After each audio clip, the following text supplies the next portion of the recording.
I met an old man on Parliament Street. He had the most piercing eyes. He told me about the beats that haunt the streets, and to me this was a big surprise. He said, listen close and you will find there's a trace in every song, a pulse on every street. And he left me with the question, who put the beat in Merseybeat? For goodness sake, I got the hippie shakes.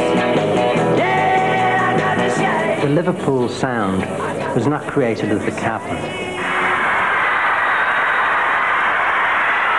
Put the beat right. Put the beat right.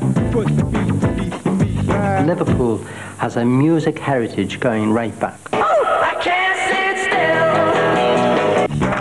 Put the beat You had the folk songs and the country music. Then you had a fantastic black music scene. The biggest thing that happened since Motown. It was just magic, complete magic.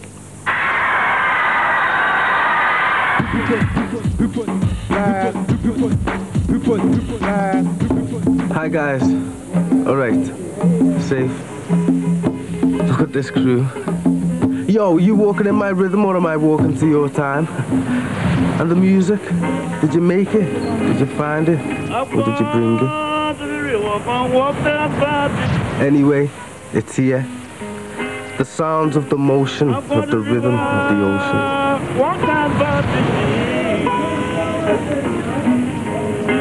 When the seamen come home, they used to buy some beer. To get guitars, and most of them houses had basements then, and that's why they call them cellar parties. And then they'd all sit around and play music. My father played mandolin. They called him Jack Mando, and guitar. He was a beautiful man. And he didn't play English music, excuse me. He was a Muslim, my father. There's 3 table marks, I remember that. But he had people from other parts of the world with him. Like he sailed with Norwegian seamen, Irish guys, you know. And they'd all come and stay in my auntie's. And the music was there. Calypsos, and there was lots of Irish music in the background, and country western, strangely enough. And African people like country western music. And my father used to play this high life music, and it's kind of magic, man. My father's from Ghana, which was then called the Gold Coast. And he was the choir master at a church, it's called African Churches Mission. He was the organist and also the choir master. So obviously I was a member of the choir. We tended to do sort of spiritual type, Negro spiritual type numbers, you know. So I think that's the way harmony came to me. My grandmother was an Irish woman who married an African seaman. And I think in Liverpool at that time, most of the black men who were in Liverpool were seamen. And so we used to get a lot of music brought home from America. The house was always full of music. There used to be certain record used to come on in somebody's room. And all of a sudden, everything would stop in the house. And all of us would start singing, and my mother included, you know. And, you know, it was always like that. 2 or 3 of us would go on a ship together, and we always took guitars with us. And when the ship reached the first port in Africa, which would be Freetown, they used to bring aboard some Africans, like extra crew. Well, when they come, they'd always bring guitars with them. So over night time, we'd all sit on the deck and we'd be playing these African songs, and we used to learn the songs off them, you know. They had their own style of playing, you know, which was very unique, and it was really nice. It looks and feels and sounds the same. A reverberation, an old refrain, a collaboration of all who came before the fame, the face, the name. Whoa! Who are these guys? What are they doing here? I'm coming along the road. I'm saw these thousands of men all marching along the road like that. And I couldn't believe my eyesight because I didn't know about America. I didn't know that there was other people around, and there was piles of coloured men about 12 foot tall. They all looked that way to me. They looked enormous, and hundreds of them. Everywhere you looked, there was Americans everywhere, just literally everywhere. They were black guys, man, and I think the American Air Force, or whatever it was, they came into town. And a lot of the guys in Liverpool loved it, till the girls started getting taken off them probably, but they brought music, they brought money, and they brought a lot of love with them. There was a lot of Americans around, and it made it quite interesting, and I used to sit down and we all talk about music. I always went to music, you know, amongst black people. I don't know, it's something they just like, you know what I mean? There's always pianists and, you know, boogie-woogie music and trumpets and saxophones. There was always somebody, if you know. So that made the music. The musicians they had around Liverpool from the American base, because they were down here in, what I would say, hundreds at the weekend. And you'd see a fella there and he was standing there and he said, "Can I have a go?" He said, "Sure." I said, "Well, there were some very good musicians." And they were out of top bands because everyone had to go in the army. It didn't matter who you was. So you'd probably get some really top musicians in the band. Oh, listen to that. This place is pumping with life and jazz and rhythms and vibes, and Yanks dancing with local girls with happy faces and saxophone dreams at different places. The place was jumping, really, if you know. And a lot of white people used to come because we had music there, you know, than other clubs with nothing happening, you know, just stand there and drink. These were actually quite good clubs, you know, visiting people who come from London. It was amazing. You got a lot of people from over the water here on the other side of the Mersey used to hear about the music in Liverpool 8. And we'd be playing and then people would come up and talk to you and tell you how far they'd come to listen to the music, because there was no music around in them days. And they come from all over the place. Hold on, isn't that Shirley Bassey? People from the north end of Liverpool were like teenagers, like myself, for instance, were told by various people of your family, don't go in the south end, don't go down Parliament Street, and don't go here, then, you know, like, they pinpointed, don't ever go down by the Rialto. Well, I went. Liverpool 8 was always the magnet type of thing. The club scene in Liverpool 8 was always a magnet thing. I should imagine like similar to like Harlem, you know, for people from all over the city.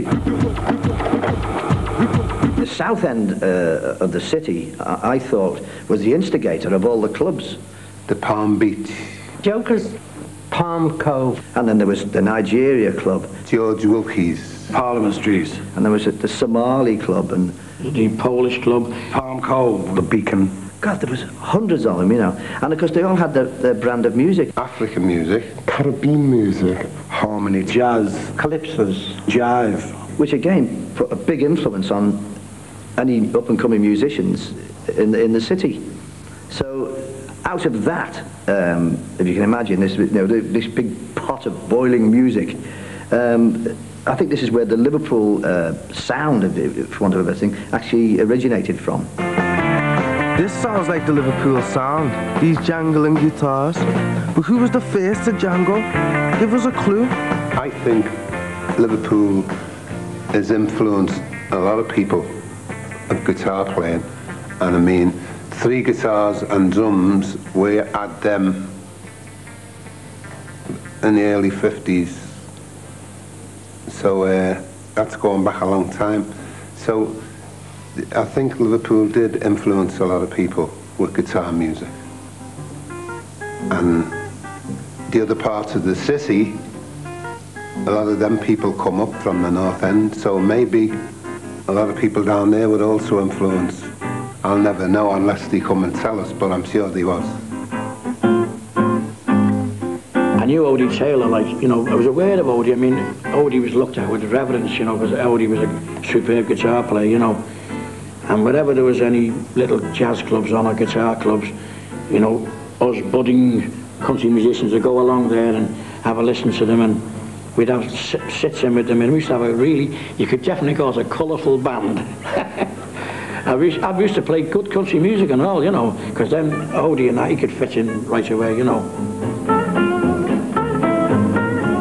There was a lot of good players around. You had Eddie Hamilton, you had Eddie Jenkins, and then you've also got Eddie's son, Charlie, who was a very good guitarist. So we all learned one another. I got it off the Jenkinses, and I passed it on to the other lads.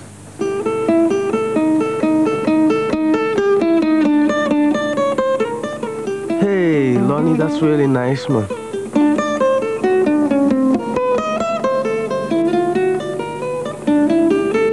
I heard about these guys playing in the White House, which was a pub in Duke Street. And I went down there, and it was Wally Corliss, who I was later to be in the in crowd with, George Dixon and Norman Fraser, and they called themselves the Casuals at the time. And it was just 3 guitars, you know, but they were incredible, these guys, because it was all jazz chords these people were playing, you know. I mean, it wasn't like a 3-chord thing, you know, it was all incredible chords, you know.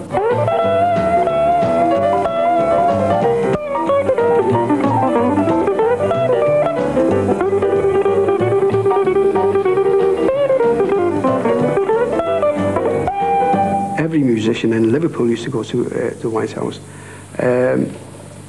Like say, these 2 guys that was always dressed in black came every Monday to see us.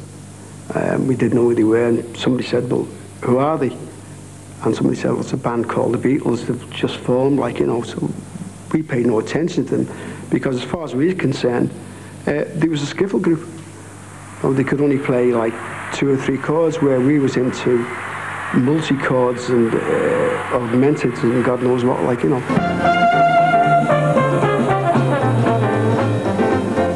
I remember going to Pavilion Theatre in Lodge Lane, which used to have jazz concerts on a Sunday night, and seeing Chris Barber band, is, you know, a big favourite of mine.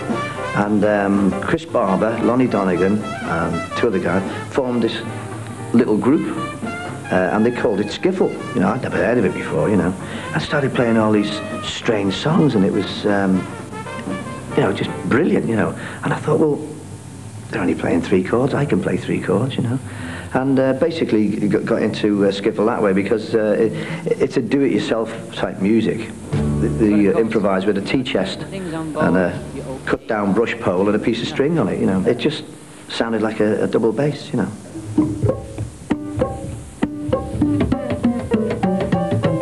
And then instead of having drums,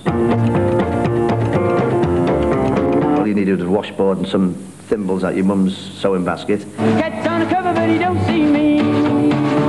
Down the rock of the night, she's a mighty good road. It's all black American folk songs. You know, the association between skiffle and jazz was, you know, it's very close. And Cavern Club was, when it first opened, was just totally jazz. So the you know, the beatniks that were down at Cavern in them days, they took a liking to it, you know. So we got a regular spot every Sunday, you know.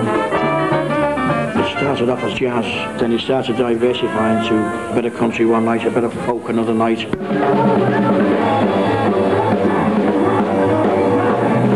Walls of sound.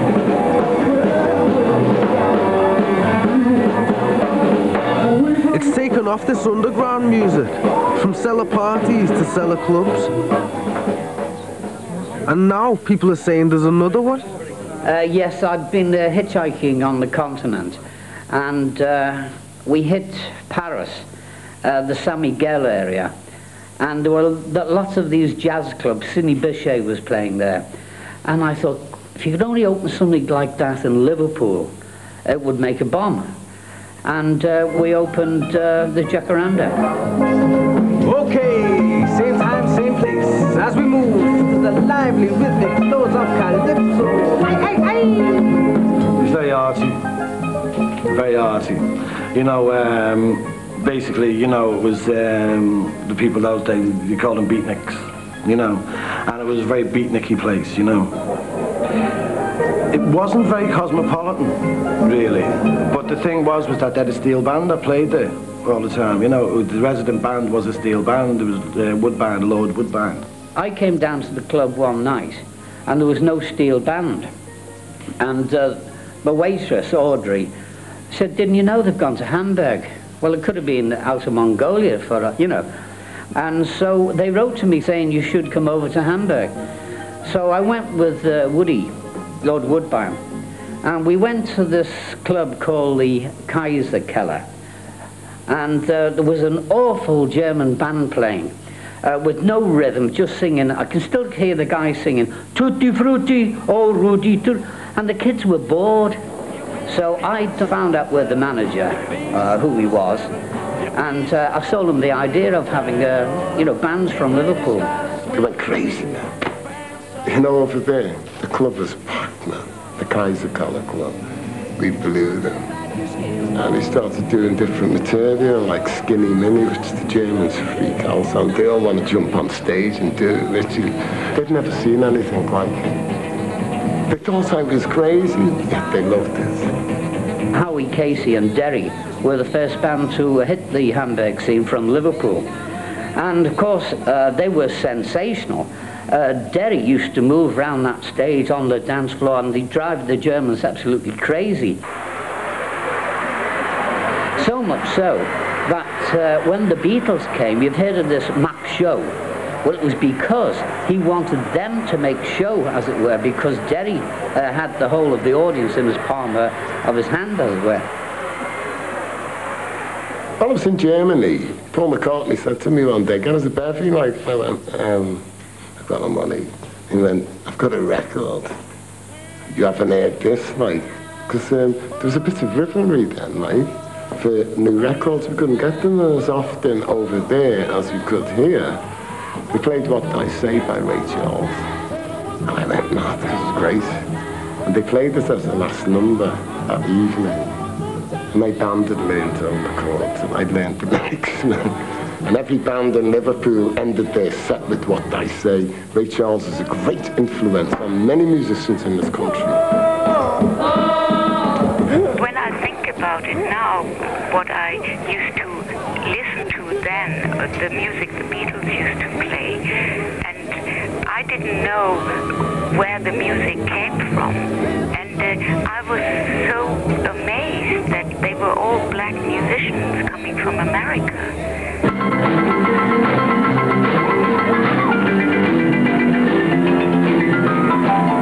Go on, Richie. Let her.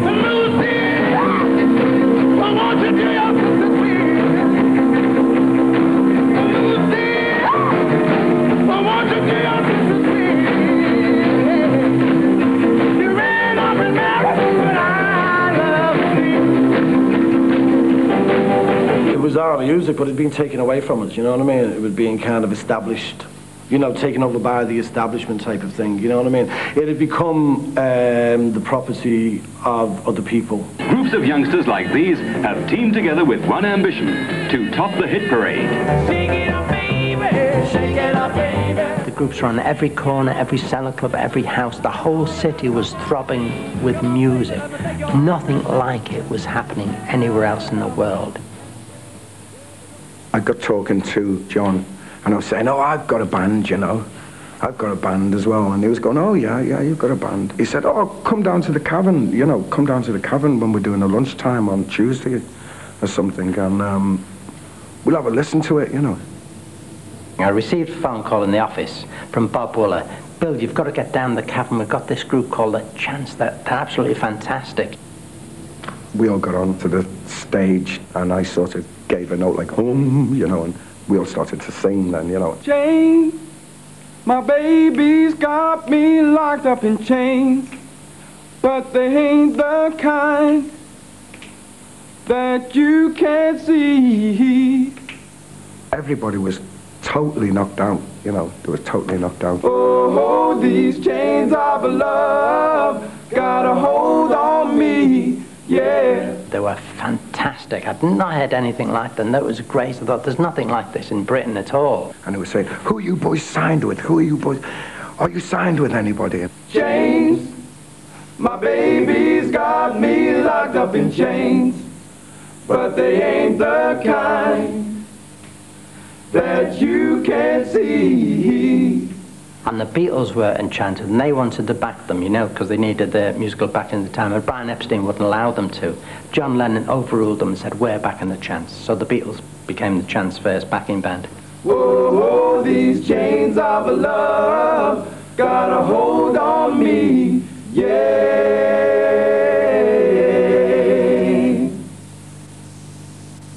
Eppie summonsed me, you know, to his office, and he said, look, I'd like to put you boys under contract and be your manager and all that, and signed it, you know. And it wasn't long after that that the Beatles made their first record.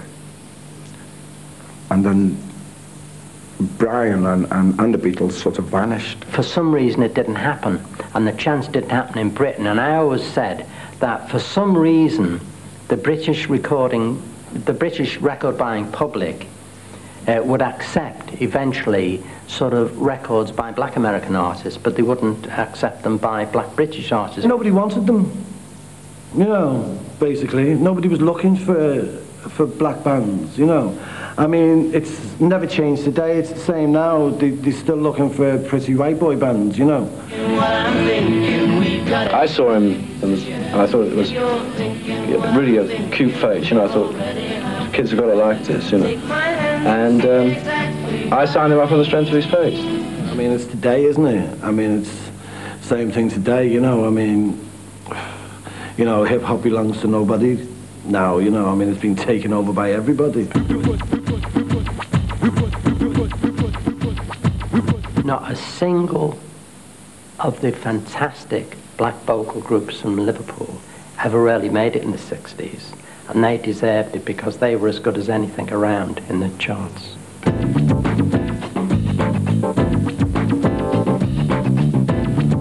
So there'll always be a smother of smoke burning somewhere, you know, there's a little spark of fire, and it will always flare up again. I'll be gone, and many of us will be gone, but it'll be this, for instance, like probably some lullaby or some little tale that your parents taught you when you was a boy that got away from you, but now and then it will come back to you. We took something to them which we gathered in our souls maybe from different parts of the world in Liverpool growing up as kids, and we started to share it with the world.